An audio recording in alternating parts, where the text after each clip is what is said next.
மஞ்ச கிழங்கது மணமணக்குது மருவத்தூர் படையெடுக்குது மல்லிகை முல்லையும் காமகமக்குது மருவத்தூர் போக துடிக்குது.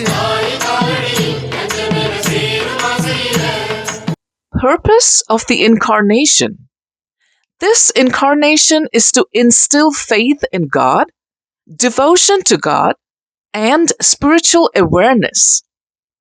This incarnation is to uplift women through the spiritual path.